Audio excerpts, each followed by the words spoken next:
Class 12th के सभी छात्र छात्राओं को सादर अभिवादन। आज हम पढ़ रहे हैं पाठ तुलसीदास और भाग 3। इसके अंतर्गत हम पढ़ रहे हैं दूसरा शीर्षक पद। पद शीर्षक भक्ति काल के प्रसिद्ध कवि तुलसीदास जी द्वारा रचित है। भाषा ब्रज है और ये तुलसीदास के गीतावली के अयोध्या कांड से लिया गया है। इसमें प्रथम पद में माता कौशल्या की विरह वेदना का वर्णन है। तो आइए हम देखते हैं इस पद शीर्षक के अंतर्गत प्रथम पद। जननी निरखती बान धनुया, बार बार उर नैननी लावती, प्रभु जी की ललित पन्हिया। कभऊ प्रथम ज्यों जाई जगावती, कही प्रिय बचन सवारे। उठऊ तात बलि मातु बदन पर, अनुज सखा सब द्वारे। कबऊ कहतियों बड़ी बार भई, जाहू भूप पहे भैया। बंधु बोल जइये जो भावें, गई निछावरी मैया। कबऊ समुझी बन गमन राम को, रही चकी चित्र लिखी सी। तुलसीदास वह समय कहते, लागती प्रीति सिकी सी। ये बड़ा सुंदर और प्रथम पद। इसके बाद हम दूसरा पद पढ़ेंगे, लेकिन प्रथम पद का अर्थ समझ लेते हैं। तो जननी निरखती बान धुनिया, तुलसीदास जी कहते हैं कि माता कौशल्या प्रभु श्री राम के बचपन के छोटे से धनुष को देख रही हैं। धनुया यानी छोटे से उस धनुष को।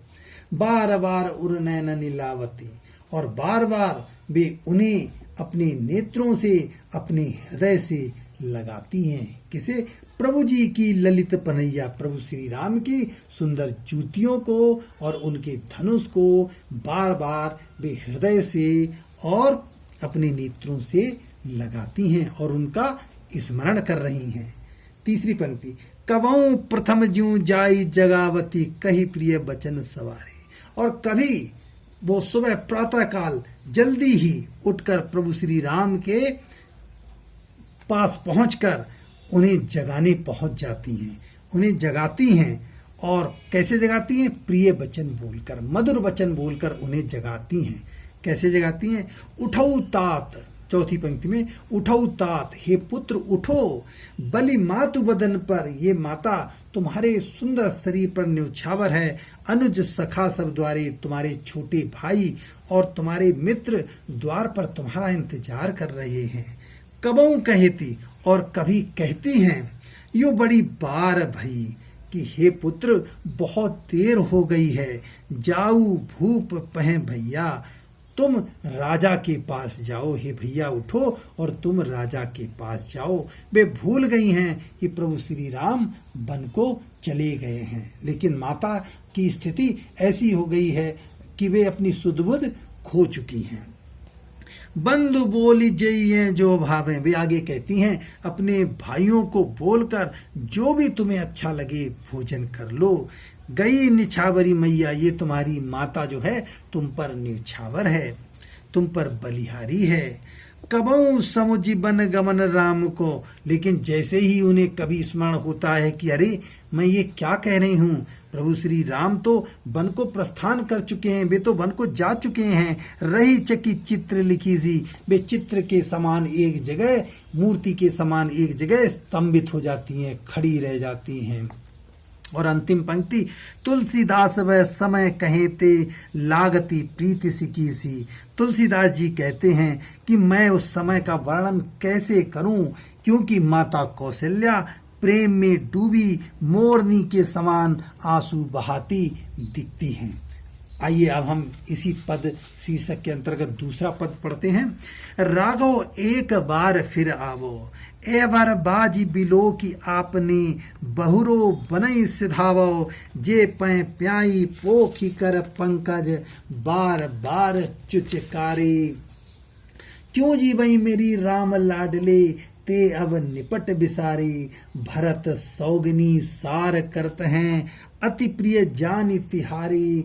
तदपि दिनई दिन होत झांबरे, मनऊ कमल हिम मारे। सुनऊ पथिक जो राम मिलई बन, कहियो मातु संदेशो। तुलसीदास मोहि और सवनते, इनको बड़ो अंदेशो। तो इस दूसरे पद के अर्थ को समझते हैं। राघव एक बार फिर आवो। माता कौशल्या विरह की वेदना में जल रही हैं। प्रभु श्री राम अपने पुत्र की वेदना में जल रही हैं और वे कह रही हैं, हे पुत्र राघव, रघुकुल वंश के श्री राम, तुम एक बार पुनः लौटकर आ जाओ, अपनी माता को देखने आ जाओ। ए बरबाज बिलो की आपने, वे अपने कष्ट को घोड़ों के माध्यम से यहाँ पर प्रस्तुत करना चाह रही हैं। और क्या कह रही हैं? ए बरबाज, ये तुम्हारे श्रेष्ठ घोड़े बिलो की आपने, अपने इन घोड़ों को देखने आ जाओ। बहुरो बनई सुधारो, और फिर वन को प्रस्थान करके चले जाना, यानी अपने इन श्रेष्ठ घोड़ों को देखने आ जाओ और फिर पुनः वन को प्रस्थान कर देना।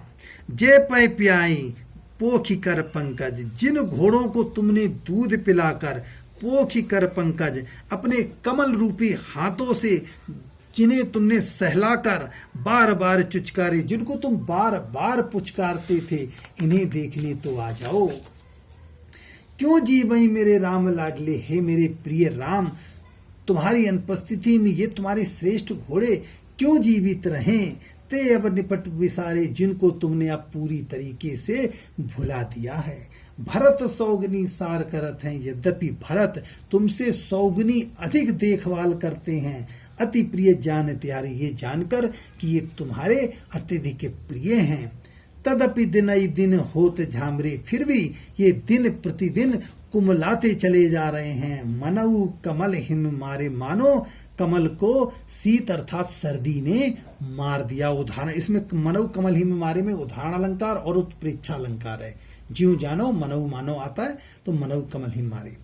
इसके बाद सुनऊ पथिक, अब माता कौशल्या किसी रागीर से कह रही हैं, हे पथिक सुनो, जो राम मिलई बन कहियो मातु संदेशो। यदि वन में तुम्हें श्री राम मिले तो उस माता का संदेश उनसे कहना। क्या कहना? तुलसी मोही और सवनते, इनको बड़ो अंदेशो। तुलसीदास जी कह रहे हैं, माता कौशल्या कह रही हैं कि मुझे और सब की अपेक्षा इन घोड़ों की अधिक चिंता है, यानी तुम्हारी उपस्थिति में उन घोड़ों की स्थिति ठीक नहीं है, इसलिए वे कहती इन घोड़ों की उन्हें अधिक चिंता है। माता कौशल्या कह रही हैं, मुझे और सबसे इन घोड़ों की ज्यादा चिंता है। अर्थात माता कौशल्या घोड़ों के माध्यम से अपनी व्यथा को श्री राम तक पहुंचाना चाहती हैं। धन्यवाद।